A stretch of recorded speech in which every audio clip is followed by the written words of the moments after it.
Kerana Anwar Ibrahim ini kuat. Semenjak daripada era reformasi dia kuat. Kenapa? Pertama, kerana istiqamah dia, keimanan dia, kepercayaan dia kepada Tuhan. Yang kedua, dukungan keluarga dia, kekuatan, sokongan daripada keluarga dia sendiri, isteri Wan Azizah. Dan ketiga, kerana pejuang-pejuang reformasi ketika itu. Ini yang memberi kekuatan kepada dia. Dan hari ini dia menjadi Perdana Menteri. Ya, dia ada kuasa. Tetapi tidak semua kuasa boleh mengatasi semua masalah. Tidak semua pemimpin boleh bertahan dengan kuasa saja yang ada. Berapa banyak pemimpin dunia yang ada kuasa akhirnya jatuh.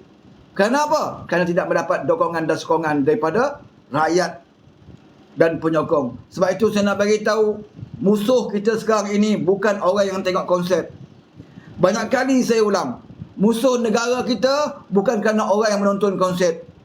Bukan anak remaja yang berlumba motosikal. Bukan puak-puak anak-anak muda ini. Musuh kita sebenar adalah perasuah, penyakau, penunggang agama dan penunggang kaum. Inilah yang merosakkan negara kita. Kita berbalas sama adik-beradik, berbalas sama saudara mara, berbalas sama kawan-kawan kerana pengaruh ini. Bukan kerana anak muda. Anak muda tidak pernah memecah belahkan kita sama saudara kita. Tidak pernah kita mengkafirkan sama kita kerana anak muda, saudara. Tetapi kerana golongan-golongan agamawan ini. Mereka lah yang merosakkan, memecah belahkan silaturahim sesama kita umat Islam. Bahkan hari ini sampai ke peringkat mereka bukan saja memecah belahkan kita, bahkan mereka mula dah mempelekehkan agama orang lain. Seperti mana Sanusi buat. Dalam Dewan Undangan Negeri Kedah, dengan nada yang nada menghina, dagamnya dan ketawa. Dia boleh menghina Sami kepada botak perut buncit. Ini apa ni? Akhlak Islam apa yang kamu ajar ni? Yang kamu nak ajarkan kepada penduduk, pada rakyat negeri Kedah khususnya. Yang kamu nak ajar kepada anak generasi baru. Menghina ibadat, sembahan orang agama lain. Bukankah dalam Islam dia ajar, Allah beritahu kita supaya kita tak menghina tuan-tuan agama lain. Kerana mereka akan menghina agama kita. Mereka akan menghina Tuhan kita. Ini dia ajar adab dalam Islam. Kamu parti Islam, Sanusi. Pertamanya kamu orang Islam. Yang kedua kamu daripada parti Islam. Yang ketiga kamu menteri besar, pemimpin negeri Kedah. Apakah ini kamu nak ajar kepada generasi baru? Supaya mereka menghina antara tuan-tuan agama-agama yang lain. Dahlah sebelum ini kamu ajar budak-budak generasi baru di Kedah kepada Bapak Hang itu satu pujian. Kemudian kamu ajar lagi generasi baru di Kedah mencarut, menyebut benda-benda dalam kain dan seluar atas pentas dan kamu ketawa. Banyak perkara buruk yang kamu ajar sekarang ini, Sanusi. Hari ini kamu menghina tokoh agama lain. Bayangkanlah kalau Menteri Pelancongan itu menjawab dan menghina Tuhan kita. Apa kita rasa? Apa nak jadi pada negara kita kalau agama lain juga menghina Tuhan kita? Sebab itu kita kata jangan mulakan penghinaan kepada agama lain. Mereka juga ada perasaan. Sepatutnya kalau kita nak tarik kepada Islam, kita dakwah mereka, bukan menghina agama mereka. Ini pemimpin yang masih berada dalam parti Islam, saudara. Sebab itu Allah tidak izinkan mereka menjadi kerajaan. Cakaplah cukup jumlah macam mana pun, Allah tidak izinkan. Sebab kita bersyukur kerana Allah tidak izinkan mereka. Sebab kalau ini dah perangai yang mereka nak memimpin negara kita, negara kita usahakan nak maju, usahakan nak mencapai negara Islam yang maju. Bahkan negara kita akan cepat hancur seperti mana negara Arab yang lain. Apabila mereka mengangkat satu kumpulan yang ciri-cirinya kepada Khawarij, ciri-ciri kepada mereka sahaja yang benar, orang lain tidak benar, bersama mereka semuanya Islam, tidak bersama mereka bukan Islam, maka jadilah macam negara yang lain. Hancur lebur, perang saudara berlaku, negara luar tidak lagi hormat, menjadi negara yang tidak bermaruah. Sebab orang Islam tidak menyokong kepimpinan Islam yang benar. Orang Islam diracuni sehingga menyokong satu kumpulan yang sentiasa merasakan diri mereka betul. Banyak hari kita bercerita tentang Khawarij, ciri-ciri Khawarij. Kita tidak menuduh mereka Khawarij, tetapi kita nak ingatkan kepada kumpulan ini, jangan sampai kamu termasuk dalam ciri-ciri Khawarij, iaitu orang yang merasakan diri mereka saja Islam, mereka dah terpaling, mereka terpaling Palestin, mereka terpaling Islam, orang lain semuanya liberal, komunis, LGBT. Sebab itu kita penting bagi penerangan ini. Sebarkan seluas mungkin cerita sama rakan-rakan kita. Itu mungkin salah satu tanda-tanda akhir zaman, apabila ulama mula menfitnah. Fitnah datangnya daripada mulut-mulut ulama ini. Sebab tu Allah pesan tentang sifat ulama-ulama su'. Mereka cinta kepada dunia.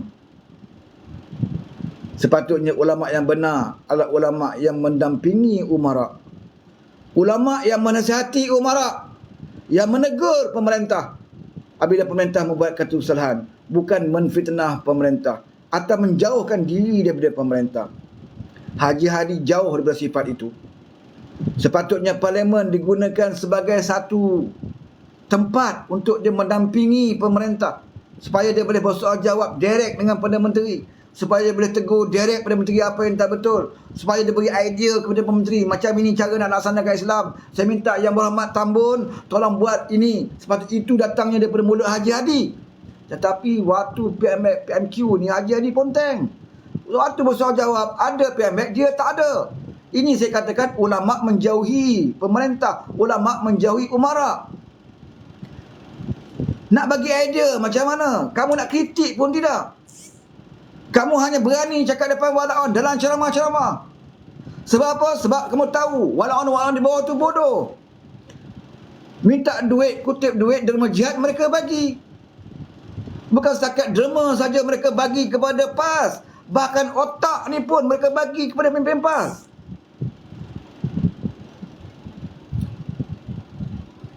Benda yang berharga dalam diri kita adalah akal dan fikiran. Ini paling berharga.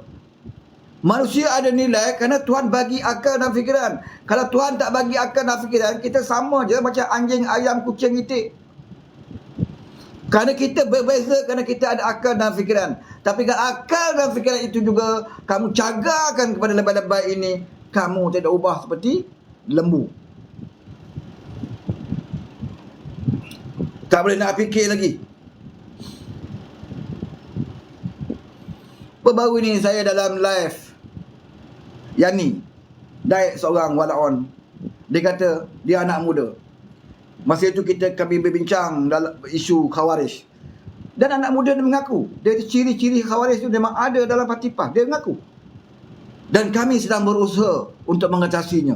Kami anak muda, kami saling mengingatkan anak muda dalam PAS. Dia kata kita akan mengelakkan daripada zaman-zaman orang dulu buat. Ulama-ulama dulu buat bersifat Khawarij. Kami sedar, kami orang yang membaca, kami tahu, kami dengar pencerahan itu dan kami sedang berusaha untuk perbaikinya. Mereka mengaku saudara anak muda, tetapi saya bagi tahu mereka, saya bagi tahu puak-puak ini, kamu dah tahu, kamu dah sedar, kamu dalam parti Islam sekarang ini, wahai anak muda, apa kewajipan kamu? Takkan kamu saja yang tahu dan kamu simpan? Kalau kamu seorang Islam yang bertanggungjawab, kamu tahu Khawarij itu dah mula meresap dalam parti kamu, tugas kamu adalah untuk menegah, untuk menghentikan,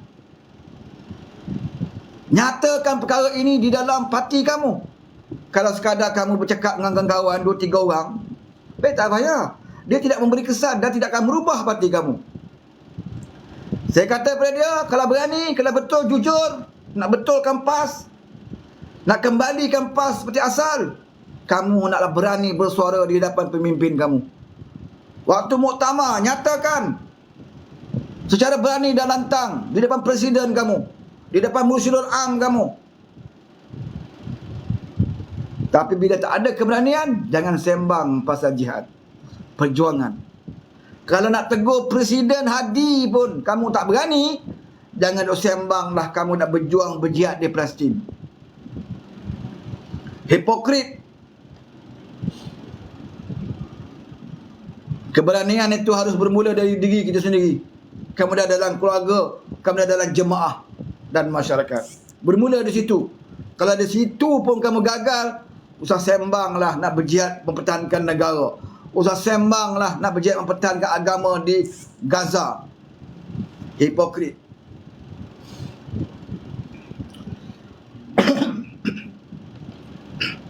Perbetulkan parti kamu. Kalau betul kamu rasa benda tu berlaku.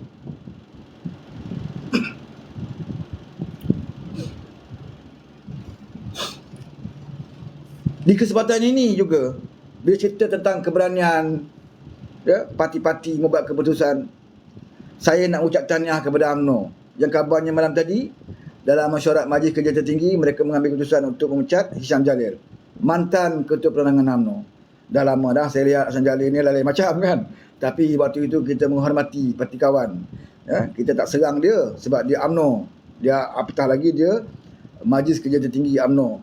Jadi kita tak mahu sentuh. Tapi bila Majlis Kerja Tertinggi menteri dah pecat, maka kita nak ulas sikit. Satu keputusan bijak yang dilakukan oleh UMNO, seperti mana juga keputusan yang dibuat oleh DAP apabila menggugurkan Ramasamy di Pulau Pinang. Ramasamy itu lebih kurang macam tu jugalah. Dia jadi beres. Dia jadi beres dalam parti DAP dan juga Pakatan Harapan. Jadi sebab itu DAP buang. Jadi tindakan UMNO membuang lupa nama dia, Hisham Jalil, adalah tindakan yang paling bijak. Walaupun kita tahu memang Hisham minta dia dibuang supaya dia jadi hero, biar orang nampak dia ni hero, tetapi tidak guna jadi hero kalau kita bodoh. Hero mesti bijak. Kalau kita hero bodoh ni jadi macam orang berbaring di jalan raya, lori balak lalu dia baring di jalan raya supaya dia nampak sebagai hero. Dia kena bagi tahu orang, tengok aku berani ke tak berani. Dia pun baring tengah jalan. Tidur itu, lori balak lalu. Itu bukan hero, itu bodoh. Hero kena bijaksana. Lambat capai kemenangan tapi akhirnya menang. Biar lambat. Kerana lambat itu dengan atur strategi je, dengan masalah dia, macam-macam cara untuk kita capai kemenangan. Itu baru hero. Bijak. Bukan orang yang berani pergi hantuk kepala kat dinding, kata dia berani.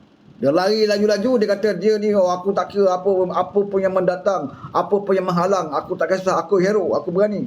Lari tak pakai helmet, langgar tembok, berdarah kepala. Itu bukan hero, itu bodoh. Jadi apa Hisham Jalil buat itu satu sifat bodoh yang harus UMNO kena buang lawan macam ni. Seperti mana DAP juga membuang Ramasamy, orang yang resis. Jadi bagi saya Hisham Jalil ini resis dalam ucapan dia.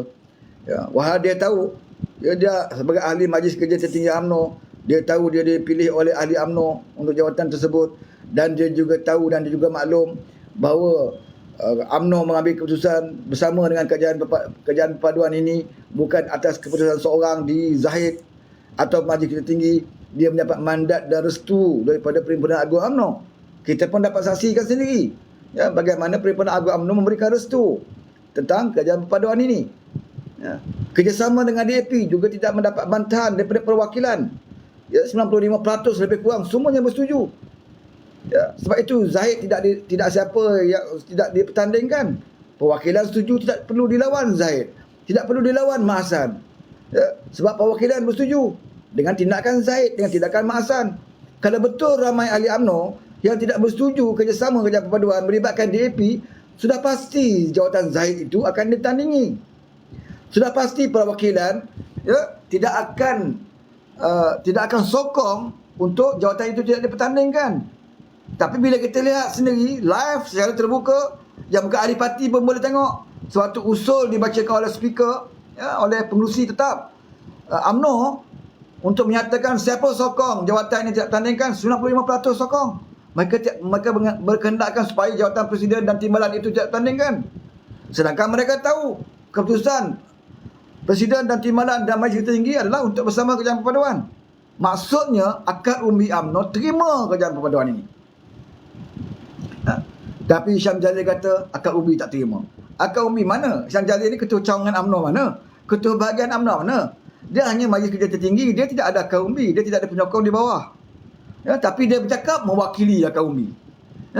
Konon-kononnya sebenarnya dia mewakili Atok. Itulah yang dia berjumpa Khairuddin baru ni. Itu pun nasib baik gambar tu tersebar. Kalau tidak tak siapa tahu. Rupanya dia jumpa Khairuddin. Khairuddin ni dikenal dia sebagai orang paling benci dengan Anwar Ibrahim. Dia apa yang Atuk ada dan kepala otak Atuk, itulah ada dalam kepala otak Khairuddin. Kalau Atuk benci kepada Anwar, dia benci dengan Anwar. Kalau Atuk suka Anwar, dia akan suka kepada Anwar.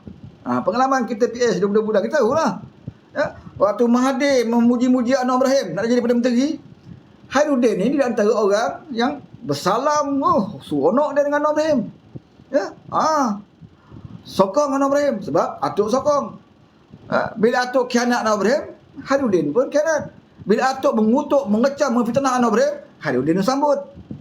Jadi lidah Mahathir ni adalah lidah yang dibawa oleh Khairuddin. Dan orang ini yang duduk bersama dengan Hisham Jalil.